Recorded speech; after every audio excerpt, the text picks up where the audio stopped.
ప్రియమైన సహోదరి సహోదరులకు రూత్ ప్రేయర్ ఫెలోషిప్ ద్వారా దేవుడు ఈ దినం అందిస్తున్న వాక్యము యెషయా గ్రంథము 45వ అధ్యాయము 22వ వచనము 25వ వచనము.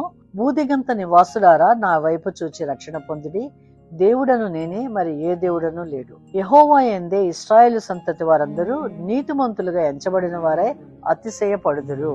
శబ దినములు ప్రారంభమై ఈ దినము 2వ దినమండి. మరి ఈ దినమున దేవుడు మనతోటి ఆయన వైపు చూచి రక్షణ పొందమంటున్నారు. అనగా మనం ఏ పరిస్థితిలో ఉన్నామో ఆ పరిస్థితిలో మనకు రక్షకుడు ఒకరు ఉన్నారని విశ్వాసముతో ఆయన వైపు చూడమన్నారు.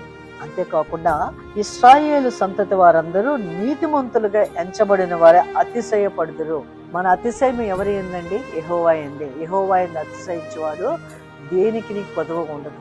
కనుక మనకి ఏ పరిస్థితుల్లోనైనా మనం యేసు ప్రభు వైపు చూస్తూ విశ్వాసముతో మనం జీవించినట్లయితే, మన కొరకు ప్రాణం పెట్టినటువంటి యేసు ప్రభువును మనం చూస్తూ శ్రమ దినాల్లో 2వ దినమును కూడా ఆయనతో జత పరివారముగా మనం నడవటానికి కృప చూపించారు. దేవుడి వాక్యం మన జీవితంలో ఫలవంతమవును గాక.